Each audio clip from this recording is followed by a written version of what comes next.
This is my number one addiction. It's not smoking, it's not alcohol, it's this, especially this, by the way. Seriously, I have really been struggling with eating less of these processed chocolate bars, and I've been finding one way that it really helped me to reduce it. I'm not saying it's a miracle way, but it's something that really shifted not only physically but psychologically for me, and that is to bake your own desserts.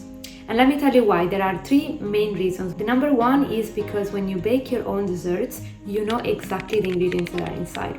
It seems like a small thing, but actually it's very important, because instead of having ingredients you don't even know, you cannot even pronunciate, that are processed and are very bad for you, are very unnatural and chemical, you have ingredients that are natural, like dark chocolate and cocoa powder and eggs, that will make you eat healthier food that actually nourish your body rather than destroy it.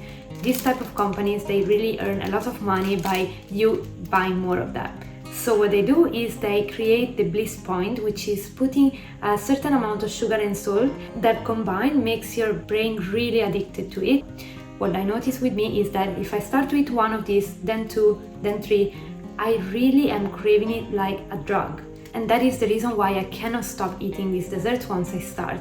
When you know exactly the ingredients that you put inside the dessert because you're making it yourself, you're also gonna be more portion aware. So if you are baking 6 cookies, and to bake 6 cookies you have to put 300 grams of butter, for example, you know that if you eat all of those 6 cookies, then you are gonna eat the whole butter that you added. While when you buy something like that, you don't know what ingredients are inside, and so it kind of makes you less aware.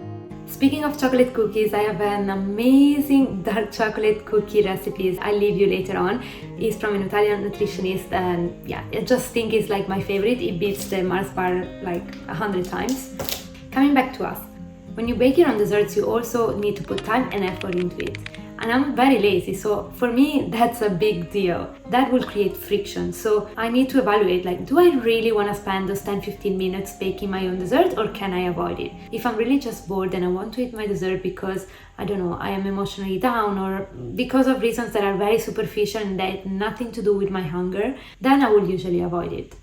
This friction moment creates self-awareness in me and makes me stop for a second and think, do I really want that dessert or not? I filter out the moment that I don't really need to have that dessert. The fact that it takes me time and effort to bake something instead of just buying it from the supermarket also makes it very different on a psychological level, because when I used to go and buy the Mars bar in the supermarket, I just go, pay, eat it, very quick, feel like in paradise for 5 minutes, and then I feel super guilty about it, and I'm like, oh, why did I do it? I shouldn't have done it, blah blah blah blah blah.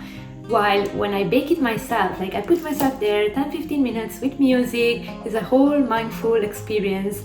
I'm baking something for myself. I feel like a lot of self-love and self-care, and then whenever I've done it and I start eating it, I really appreciate it a lot. I don't feel like indulging or binge eating. This brings me to the last reflection I made on why is baking my own desserts much healthier than actually just buying processed food. And there is also this psychological part that when I bake my own desserts, then I want to share with other people. So if I do cookies, I want to share it with my partner, I want to share it with my friends, and so it becomes an experience that I wouldn't have had otherwise. I almost feel like I'm taking care of my friends and family as well, you know? Now to the very important things, the chocolate cookie Italian recipe from this nutritionist that I'll link her down below in case you wanna go check her out. You just need to mix oats with nuts in a blender, then add 1 egg, 100 grams of dark chocolate. She adds coconut sugar, but I substitute it with honey instead. Mix everything with your hand. You can just cook it for 10 minutes at 170 degrees.